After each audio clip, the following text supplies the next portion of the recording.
everybody, I'm Lisa from Green Cat Books, and we have an interview coming up with Jo Sellers, author of one of our books, One Paw at a Time, A Tale of Recovery. Thank you very much, Jo, for speaking to us. Tell us a bit about yourself and about your book. Hi, I'm Jo.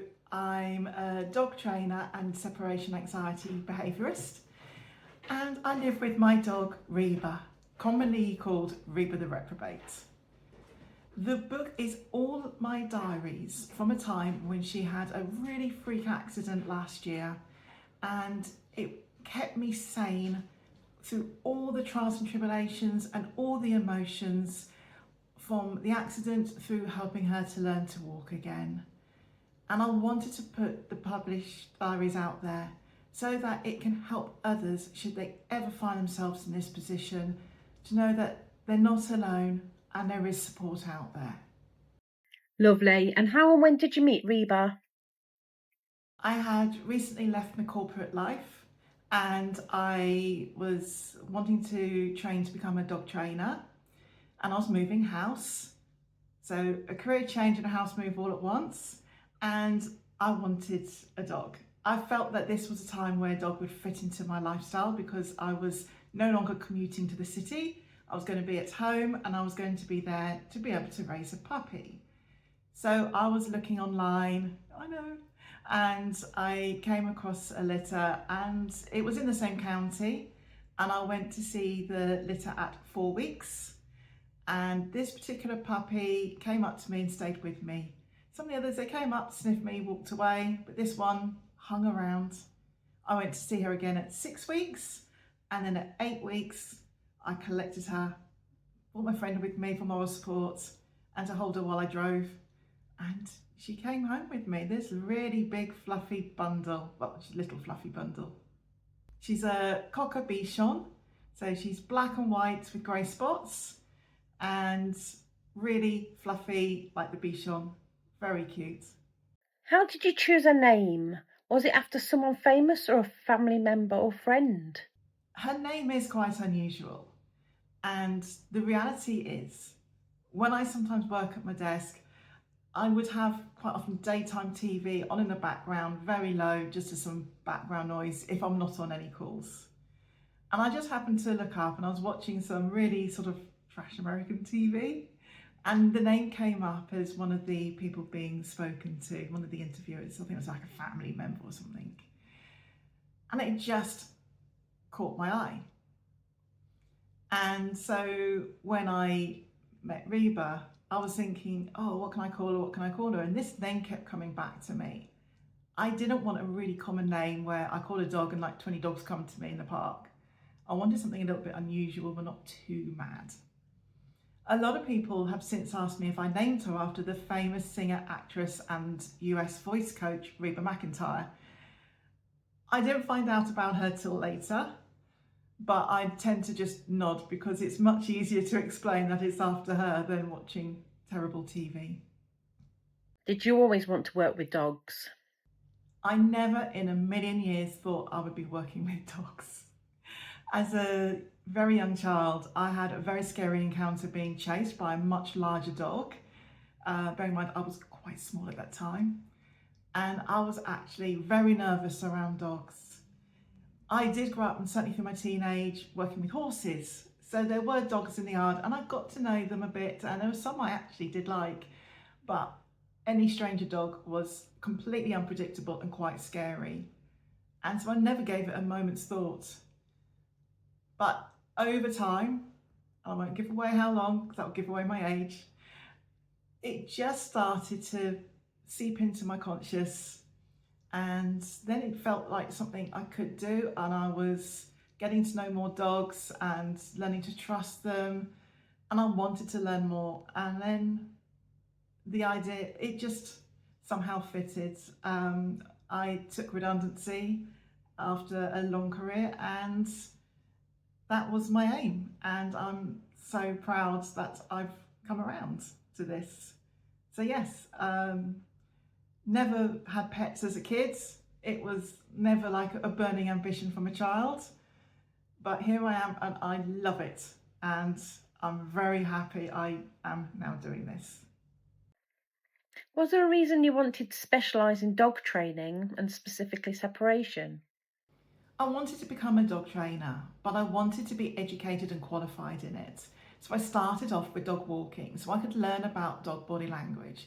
And I did some courses about dog body language first, canine first aid, all the essentials for that. But I knew that I wanted to be a trainer, and so I was looking around for some really good tutors and courses to join. And so yes, that was always my ultimate goal. But I started working with dogs just so I could get to learn and understand them better. Because I really felt that until you can understand a dog and understand their motives, how can you train them? And also, I didn't want to be taking money from the public and dog owners if I wasn't sure about what I was doing. And I wanted to make sure that it fitted my ethics. How I came about separation anxiety was because of Reba.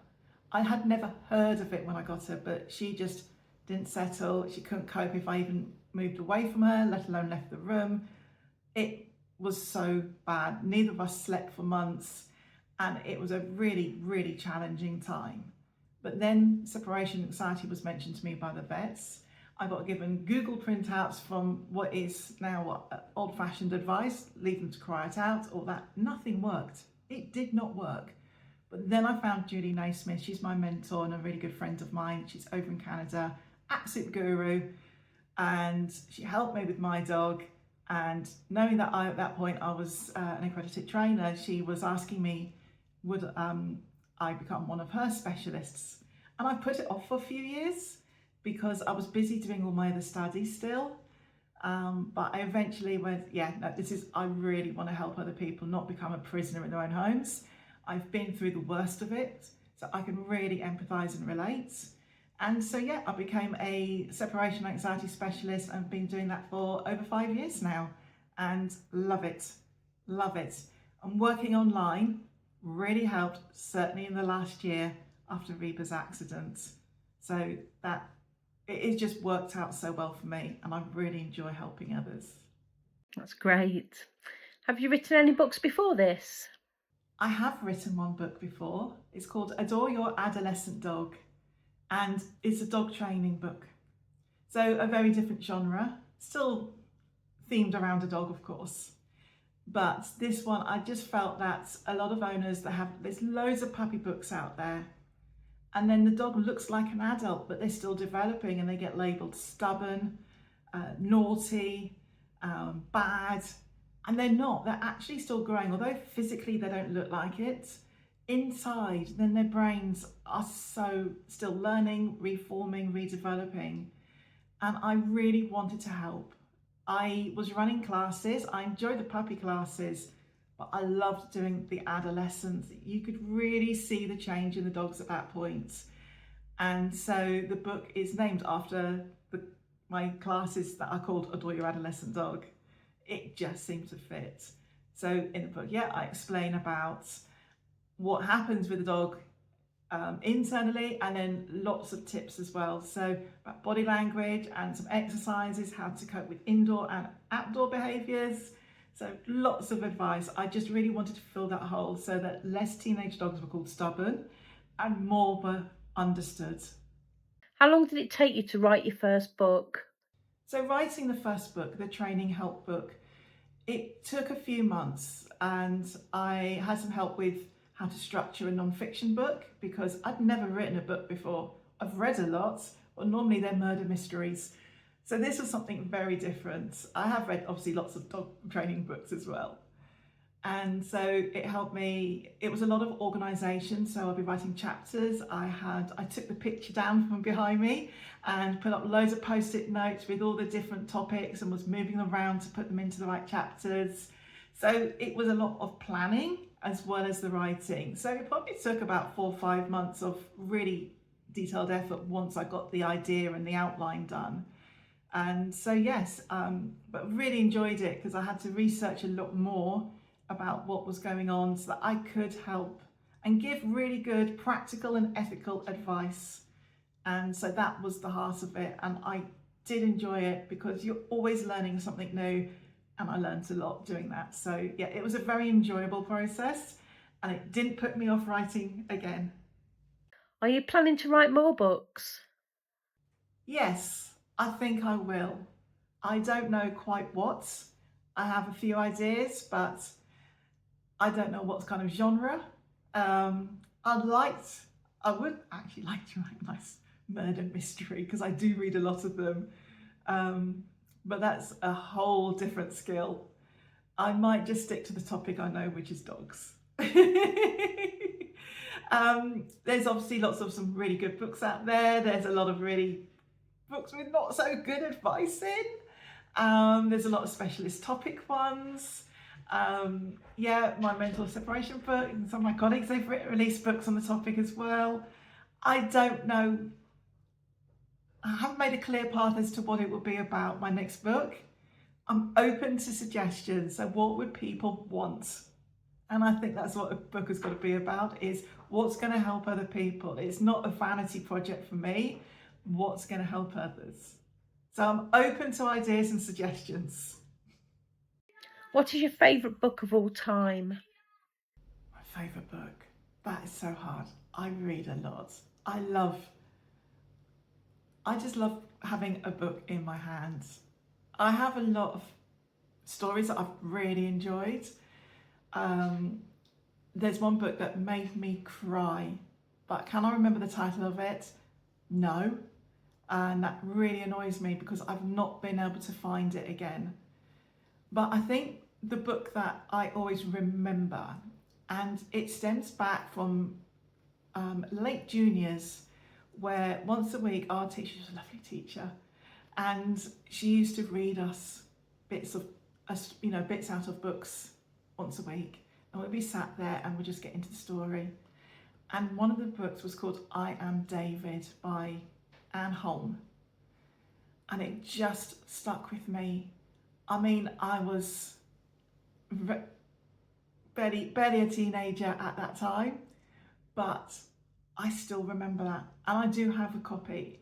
It's very old, but I don't know why,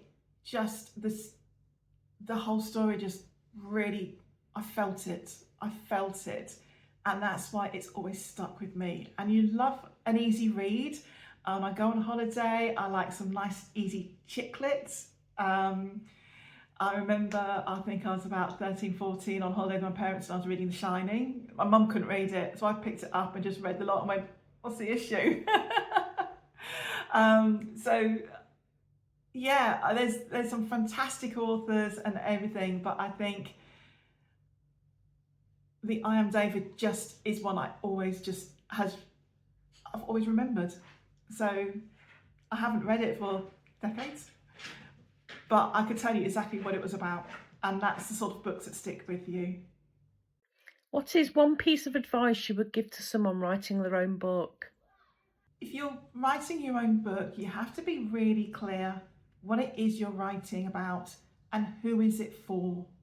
So you use the right language, the right terminology, pitching it right to the right audience. Plan it. Have a clear setup, a plan, because otherwise you kind of get down little rabbit holes and you get lost and you drift and it doesn't really read right at the end. It sort of jumps around too much. And so I think it's planning and really keep in mind who your audience is. My Adore Your Adolescent dog book, I wanted to write for new owners of teenage dogs, or people that, let's say, who want to understand their own pet. Other trainers have bought it, but I didn't write for trainers. It's not full of jargon and technical aspects. So it's knowing your audience. Obviously, my current book out, One Paw at a Time, it's a very different genre. I didn't do as much planning because I wanted to put out there the raw, honest, how I felt diaries. Because throughout Reba's accident, I kept a diary. The first week or two I didn't, but then I started to, and I went back and filled in the beginning. That was hard, very emotional. But it helped me. It was quite cathartic. It helped me going through. It helped me express my feelings in a very quiet way, so I didn't upset Reba with my rants and vents. And so this current book, it was a very different type of planning. It's very much, no, it was absolutely true. There are some bits I did cut out because they weren't relevant, because like I say, it was my honest diary, and I might have been writing about other things as well in there. So, but everything that relates to what happened and how I felt about what happened is as is. Very little changes in that. So yes, I did less planning for this book, but again, very different genre. So it's knowing what you're doing, targeting your audience, and sticking to it. So all this switching around that you're doing, you could probably get away with writing a murder mystery as well. Have a think about that. What is your greatest accomplishment? Oh, my greatest accomplishment. Being here, being alive, being healthy. I've done a lot of really great things in my past. So I've had a corporate career. I was also a firefighter for 5+ years. I went traveling. I went down and stayed in New Zealand for one, played rugby down there. I've been proud of all those things, and I've been proud of what I've achieved, and certainly in work as well. And becoming self-employed, having my business, it's been 10 years. So I think that's an accomplishment. We've had a few hairy times. But yeah, I think, and also just surviving this last year has been absolutely draining, difficult. But the fact that I've got through it, Reba's through it, she's alive. I think my greatest accomplishment is seeing her running around again. That has got to be the best thing ever. So I don't think there's one particular thing, but I think it's a whole combination. It makes you who you are now. And I've been blessed to do some amazing things in my life, and I'm proud of all of them. So yes. It was definitely very brave of you to go the route that you did, looking after Reba. Many owners wouldn't have gone to the extent that you did. Anyway, moving on. What is your favourite food? My favourite food. See, I'm not a massive foodie. I do like some nice savoury foods. But I suppose ultimately coffee cake with lots and lots of coffee buttercream. No nuts, no beans, no nothing on it. Just coffee gooey mess. I think that's probably got to be my favourite. I have to be very careful and limit myself. I do like a bit of nice buttered toast. The toast mustn't be too done. It just might on the slightly going brown stage. No more. So it's almost like warm bread, lots of warm butter on it. That's got to be a second. So yeah, a bit of a comfort food addict.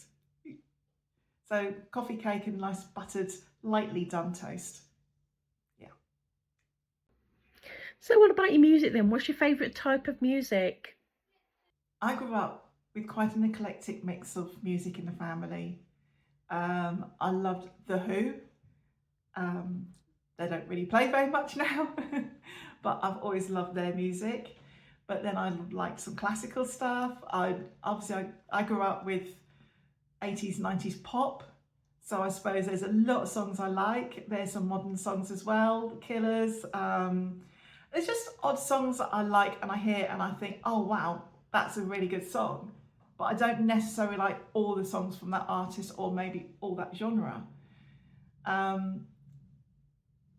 So I like a broad range of music. If you looked at my iPod, I know iPods aren't really around anymore. My iPod selection, it is mixed. It is a really mixed bag of things, which could be a bit embarrassing sometimes. Some people are like, oh, what's wrong with that on there? But I'd say if I picked my favourite tunes, they're normally just one-off random tunes that I really like. So I'm not really into the grunge or anything like that, really heavy R&B or heavy metal. I'm more of the general music kind of there, but the odd smatter of other things I do like. So I can't really tell you that one, sorry. I bet you do know where your favourite places that you like to be. There is nothing beats the feeling of sitting in a nice quiet area, outdoors with a great view, having a breeze on you, a bit of sun on your face, and whether that's a beach and you're watching the waves, or whether you're on a hill and you've got lovely views over the countryside. For me, it's that just sitting there, being at peace, normally having my dog climb all over me at the time, looking for food in my pockets. But for me, that is for me is contentment. Just being out, being alone, not being disturbed, and just focusing on just being there, taking it all in, taking in nature. That's probably my favourite place to be. It's nice to sometimes have a slightly different view. So I might go, I'm just so lucky with all the countryside and the coastlines. Yeah, so that's my favourite place to be. It's just somewhere I can really enjoy nature, breathe in the air and see all the greenery, all the water. Yeah, that makes me happy. Okay, final question for you now. Do you like cats? I do like cats. I don't understand them as much. I find them quite unpredictable. And certainly when I was younger, I was scared of them as well, just because of the unpredictability of dogs and cats. I just struggled. I didn't trust them. But I had a cat for over 10 years. She was very soft and gentle. She wasn't one to get her claws out. See, that's the unpredictability bit I don't like. But I loved her. I was very allergic to her. I'm allergic to shedding dogs. I stick with it just because, you know, you get on with it. It's not going to stop me. So yes, and actually my business is named after my cat, Pippin. So I do like cats. I don't understand them as much, I admit that, which makes me more cautious of them. I find dogs easier to read. However, if you have a busy lifestyle, cats can be the perfect pet. They are less dependent than dogs. And so you are able to go to work and not worry about them being at home. And on the whole, there are a few cats that have separation issues, but on the whole, they cope much better. And so they make excellent pets, certainly if you've got a busy household, but you still want those cuddles. So yeah, cats can be brilliant as well. Well, thank you very much for doing this interview with us today. And I assume everyone will hang around for more videos from you. And I hope your book sells really well. Thank you.